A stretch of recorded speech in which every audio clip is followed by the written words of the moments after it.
Hello दोस्तों, आप सभी का स्वागत है मेरे यूट्यूब चैनल पर। थंबनेल तो आपने देख ही लिया होगा। जी हाँ, आज हम लोग इसी बारे में बात करने वाले हैं। दोस्तों, भारत में क्रिकेट सिर्फ एक खेल नहीं बल्कि एक धर्म की तरह है और उस धर्म में सचिन सर को भगवान की तरह पूजा जाता है। तो मेरा आपसे पहला सवाल यही है कि क्या सचिन तेंदुलकर इंडिया में क्रिकेट के ब्रह्मदेव हैं? जी हाँ, इन सब बातों से पहले हम ये जानना ज़रूरी है कि ब्रह्मा कौन है। हमारे हिंदू मान्यता के अनुसार हमारे धर्म में 84 लाख देवी और देवता है और इन देवताओं में 3 देवता जो सबसे महान कहे जाते हैं वह त्रिदेव होते हैं। पहला ब्रह्मदेव, दूसरा विष्णु भगवान, तीसरा महादेव।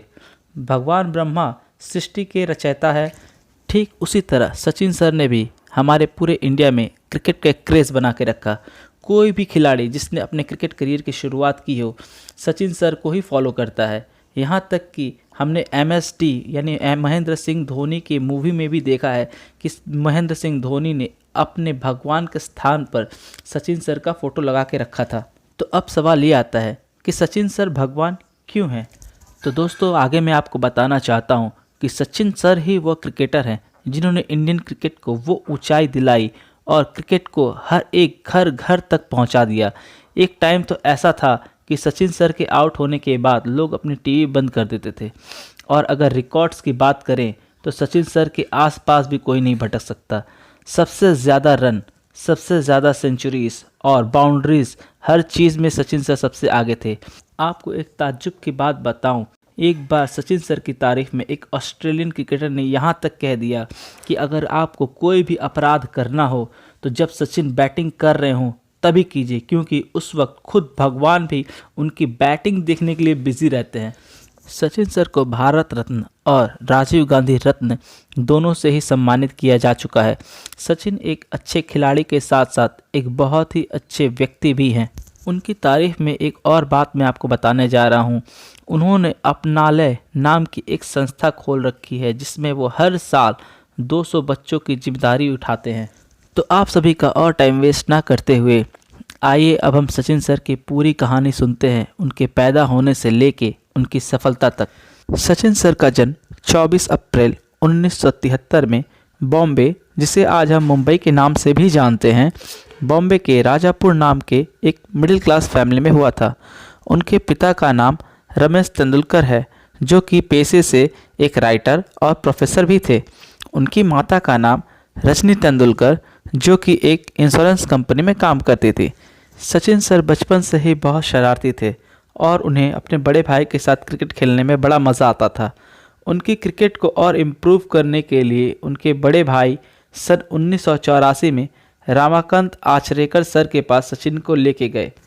आचरेकर सर सचिन सर की बैटिंग से बहुत प्रभावित हुए, इसीलिए उनकी बैटिंग में और इम्प्रूव करने के लिए और क्रिकेट को और मजबूत बनाने के लिए उन्होंने सचिन सर से अपनी आगे की पढ़ाई श्रद्धा आश्रम विद्या मंदिर में करने को कहा, क्योंकि वहाँ की क्रिकेट की टीम बहुत ही अच्छी थी।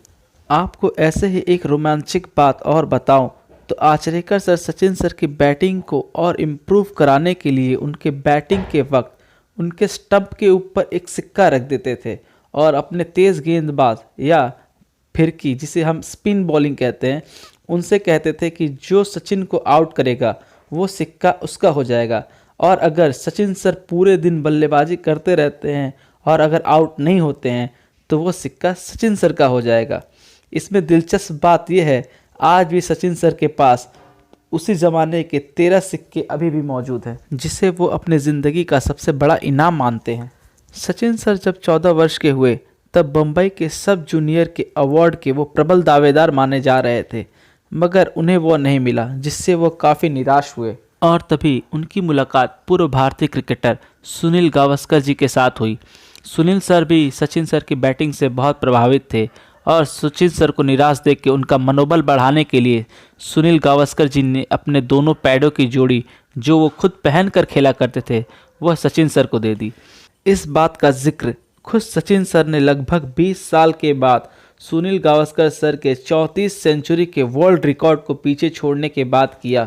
उन्होंने कहा कि ये उनके लिए प्रोत्साहन का सबसे बड़ा स्रोत था। 14 नवंबर 1987 को जब सचिन केवल 14 वर्ष के ही थे, उनका सिलेक्शन मुंबई की तरफ से रणजी ट्रॉफी खेले जाने वाली टीम में हो चुका था, जो कि एक डोमेस्टिक फर्स्ट क्लास क्रिकेट थी, मगर उनको कोई मौका उसमें नहीं मिला। वह केवल एक रिप्लेसमेंट फील्डर के रूप में ही रह गए।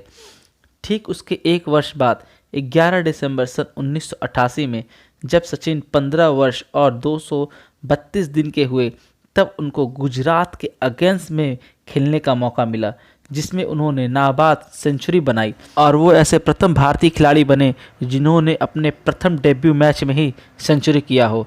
वर्ष 1988 और 89 के दौरान मुंबई के टीम में खेलते हुए उन्होंने मुंबई के सबसे हाईएस्ट रन बनाने का भी रिकॉर्ड बनाया। उसके बाद ईरानी कप में दिल्ली के अगेंस्ट प्रथम मैच पे ही सचिन सर ने नाबाद 100 रन बना दिए, जिससे वह भारत के प्रथम खिलाड़ी बने जिन्होंने रणजी ट्रॉफी, दिलीप ट्रॉफी और ईरानी कप में प्रथम मैच में ही सेंचुरी बनाया हो। सचिन सर के जादुई खेल से लोग इतने प्रभावित थे कि उनका सिलेक्शन उस वक्त इंडिया के लिए हो चुका था, जबकि वह केवल सिर्फ 16 वर्ष के थे, और इसका श्रेय उस समय के चयनकर्ता राज सिंह डोगारपुर को जाता है। सचिन ने नवंबर 1989 में, जब वह केवल 16 वर्ष और 205 दिन के थे, तब उन्होंने पाकिस्तान के अगेंस्ट अपना डेब्यू किया। सचिन पहले मैच में पाकिस्तान के खिलाफ केवल 15 रन ही कर पाए। पाकिस्तान की गेंदबाजी बहुत ही खतरनाक थी।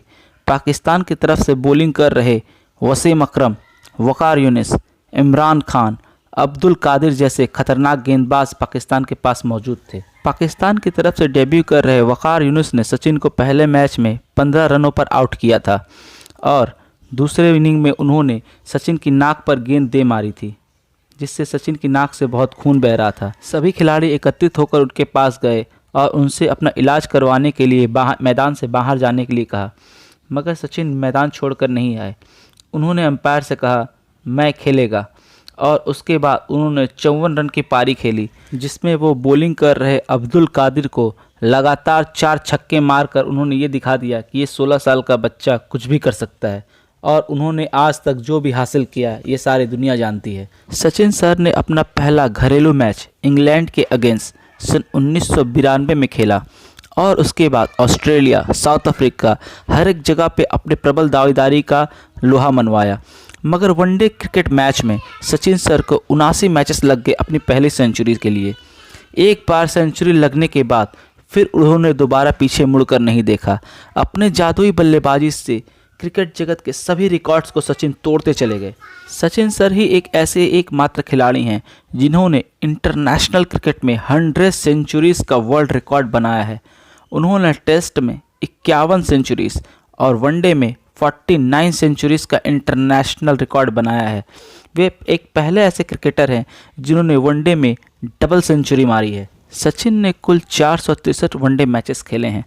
अब मैं अगर आपसे सचिन सर को मिले अवार्ड्स की बात करूं, तो सन 1997-98 में उन्हें राजीव गांधी अवार्ड, सन 1999 पद्मश्री अवार्ड, सन 2008 में पद्म विभूषण अवार्ड, इसके अलावा सन 2013 में इंडियन पोस्ट ने उनके नाम से एक टिकट जारी किया था, जो कि सचिन एक ही मात्र खिलाड़ी हैं जिनको यह सम्मान दिया गया। इसके अलावा सन 2014 में सचिन सर को भारत रत्न का अवार्ड दिया गया, जो कि एक पहले ऐसे खिलाड़ी हैं जिन्हें इस तरह के उच्चतम अवार्ड या सम्मान से सम्मानित किया गया हो। अब मैं आपको बताने जा रहा हूँ, सचिन सर ने 23 दिसंबर 2012 को अंतर्राष्ट्रीय वनडे क्रिकेट से रिटायरमेंट ले लिया। इसके अलावा सन 2013 में ही ठीक एक साल बाद 16 नवंबर 2013 में सचिन सर ने अपने घरेलू मैच और घरेलू ग्राउंड में वानखेड़े में उन्होंने अपना अंतिम टेस्ट मैच खेला। उसके बाद से उन्होंने इंडियन क्रिकेट जगत से अलविदा कह दिया। अपने 24 साल के क्रिकेटिंग करियर में सचिन सर 2 बार इंडियन टीम के कप्तान भी बने। इसके अलावा अगर मैं उनकी पर्सनल लाइफ की बात करूं, उनकी धर्मपत्नी का नाम अंजनी तेंदुलकर, बेटी सना तेंदुलकर और उनका बेटा अर्जुन तेंदुलकर है। सचिन अपने शांत स्वभाव के लिए विश्व भर में प्रसिद्ध है। गुस्से में आकर कोई भी टिप्पणी करने के बजाय वो अपने बल्लेबाजी से जवाब देना ज़्यादा पसंद करते हैं। दोस्तों, सचिन सर ने क्रिकेट में भगवान का दर्जा अपने मेहनत, लगन और अपनी कोशिश से किया है। उन्होंने क्रिकेट को इस तरह खेला कि वो सिर्फ एक खेल नहीं बल्कि हम सब के लिए एक प्रेरणा का स्रोत बन गया है। अगर आपको सचिन सर के जीवन से जुड़ी कुछ और बातें जाननी हो तो मुझे कमेंट सेशन में ज़रूर बताएं। मैं उनके जीवन से जुड़ी कई अनकही बातें ज़रूर सामने लेके आऊँगा। इसके अलावा मेरे वीडियो को शेयर करें, इस चैनल को सब्सक्राइब कर दें और इस वीडियो को लाइक ज़रूर कर दें। और अगर आप किसी भी दूसरे प्लेयर के बारे में अगर जानना चाहते हैं तो मुझे कमेंट सेशन में ज़रूर बताएं। And thank you for watching.